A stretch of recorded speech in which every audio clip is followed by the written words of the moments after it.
right, Shalom Hebrews. Let me share this little history. I believe this will be informative to some of you Israelites that, want to get a real understanding of what's going on. Okay, Chaldea was founded by Hamites, Assyria.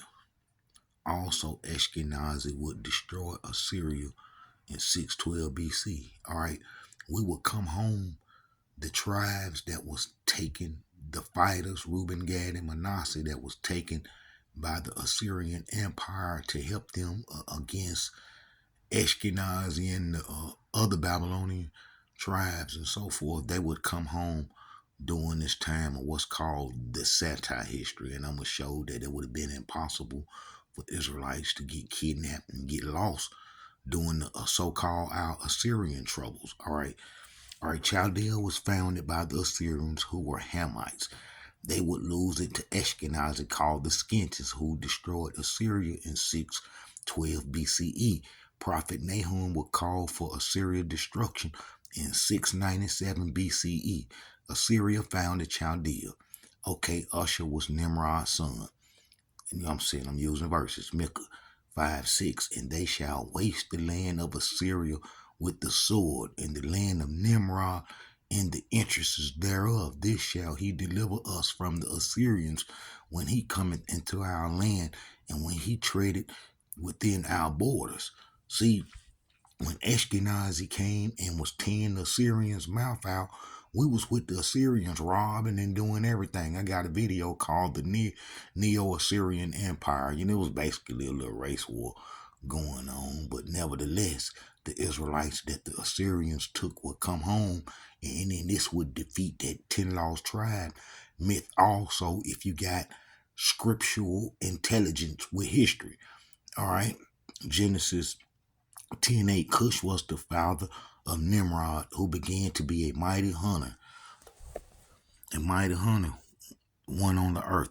Genesis 9:10. He was a mighty hunter before the Elohim, wherefore it is said, even as Nimrod, the mighty hunter, before the Elohim. Genesis 10:10. His kingdom began in Babylon, Erech, Akkad, Calneh, in the land of Shinar. Nimrod, son, gonna be Usher, the founder of the Assyrian Empire.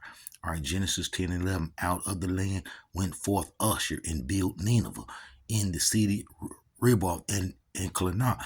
Okay, the Hamite would help Assyria because they were family.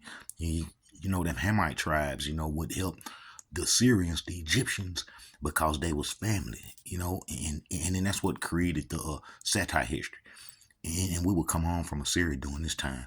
But, okay, the Hamites would help Assyria because they were family. Nahum 3:8.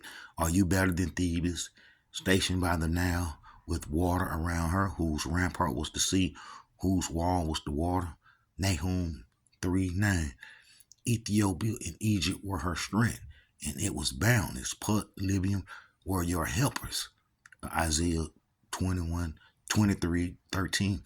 Behold, the land of the Chaldeans, this people was not, till the Assyrians founded it for them that dwell in the wilderness. They set up the towers thereof, they raised up the palaces thereof, and he brought it to ruin. Ashkenazi gonna bring it to ruin.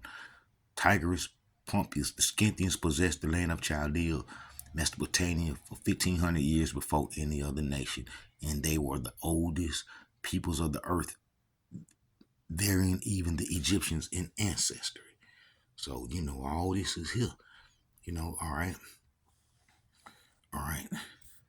Assyria was destroyed in 612 BCE by Ashkenazi Scythians, but this was said in 739 BCE, 17 years before the so-called 10 lost tribes lie.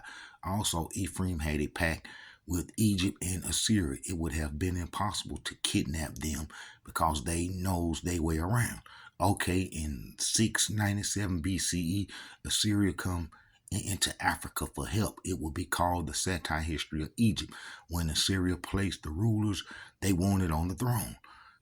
Isaiah 19:23. In that day shall there be a highway out of Egypt to Assyria, and the Assyrians shall come into Egypt, and the Egyptians into Assyria, and the Egyptians shall serve with the Assyrians. Isaiah 19:24. In that day shall Israel be the third with Egypt and with Assyria, even a blessing in the midst of the land. Isaiah 19:25. Whom the Elohim of hosts shall bless, saying, Blessed be Egypt, my people, and Assyria, the works of my hands. Assyria would destroy the northern kingdoms protection. Reuben, Gad, and Manasseh for protecting them for with the Egyptian religion. All right, but before the Assyrians, all right, Egypt, Assyria, the works of my hands, and Israel, my inheritance. This in 753 BC, 31 years before the Syrians needed our fighters. In 722 BC, Ephraim was doing trade with the Syria and Egypt. Hosea 12:1. Ephraim feedeth on wind and followed after the east wind, and he daily increases lies. And oil is carried into Egypt. After 722 BC, this 640 BCE, 82 years later, the Israelites still at home under King Josiah, whom cleaned up the whole Israel. 2 Chronicles 34:6. And so did he in the cities of Manasseh, Ephraim, Simon, even unto Naphtali, with the mattocks round about. 2 Chronicles 34:7. And when he had broken down the altars in the groves and had beaten the graven images into powder and cut down all the idols throughout all Israel, all the land of Israel, he returned to Jerusalem. 28 years later, Assyria would be destroyed 612 BCE by Ashkenazi Scythians. Everybody come home when Assyria come to Egypt. So those 10 lost tribes myth, it is a myth to keep everybody in captivity and so forth, and to spread our heritage around. You see it right here. I got both history right here showing what happened. And you can read this clearly. I could do a lot of history like this.